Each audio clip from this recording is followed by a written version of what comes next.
আপুর এই healthy peanut ভর্তার রেসিপি দেখার পরে আমার তো রীতিমতো চোখের ঘুম হারাম হয়ে গেছে। আমি কখন এই ভর্তাটা বানিয়ে খাবো সেই লোভ তো আমি সামলাইতে পারতেছি না। অবশেষে কিন্তু বানিয়ে ফেললাম। চলেন কথা না বাড়িয়ে মূল রেসিপিতে চলে যাই। আসসালামু আলাইকুম, সবাই কেমন আছেন? আলহামদুলিল্লাহ আমিও ভালো আছি, আশা করি আপনারা ভালো আছেন। এখানে আমি কাঁচামরিচ নিয়েছি, চীনাবাদাম নিয়েছি আর রসুনগুলো কিন্তু আমি উপরে খোসাটা ছুলে এগুলা ভালো করে ধুয়ে নিয়েছি। আশা করি ভিডিও ভালো লাগবে, আর ভালো লাগলে কিন্তু শেয়ার করে দিবেন। এই ভর্তার নামটা আমার অনেক বেশি পছন্দ হয়েছে। এখানে কিন্তু আমি একটা টমেটো নিয়ে নিব, টমেটোটা গোল গোল করে কেটে নিব। পিনাট ভর্তা, এই ভর্তার নাম শুনে তো আমি ক্রাশ খাইছি, এজন্য আমার কিন্তু রাতের ঘুম হারামও হয়েছে। এখানে কিন্তু আপনারা সরিষার তেলটা ইউজ করবেন, আমার মনে ছিল না।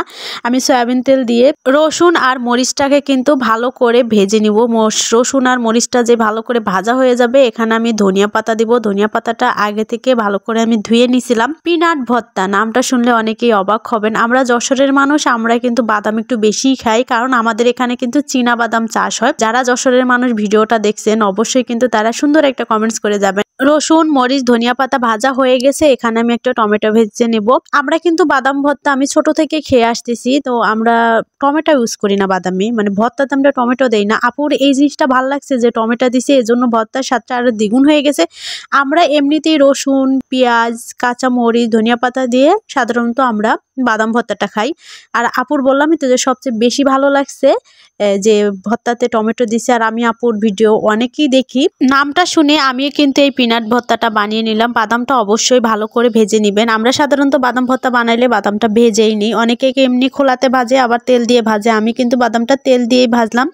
আপনারা এখানে সরিষার তেলটা দিবেন অবশ্যই। যারা ডায়েটে থাকেন তারা কিন্তু এই ভর্তাটা রেগুলার খেতে পারেন। এই ভর্তা খেতে কিন্তু খুব ভালো লাগে, অল্পতেই আপনি তৃপ্তি করে ভাত খেতে পারেন, আর অল্প খেলেই মনে হচ্ছে আপনার পেটটা ভরা থাকবে। বাদামের উপরের খোসাটা কিন্তু ফেলে দিতে হবে। তো আমি চাচ্ছিলাম যে এইটা দিয়ে খোসাগুলো ফেলবো না, হাত আমার লাগাতেই হলো। হাত দিয়ে এইভাবে ডলে ডলে বাদামের উপরের খোসাটা ফেলে দিলে দেখেন বাদামটা কিন্তু সাদা হয়ে গেছে।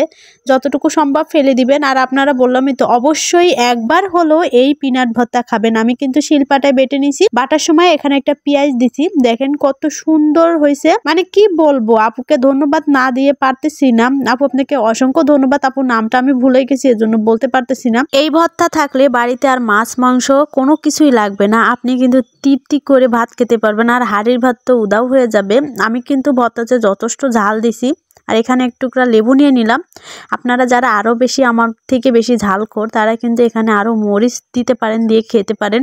মানে মুখে দিলেই মনে হচ্ছে যে আপনি কোথায় হারিয়ে যাবেন, এত মজা লাগে এই ভর্তাটা।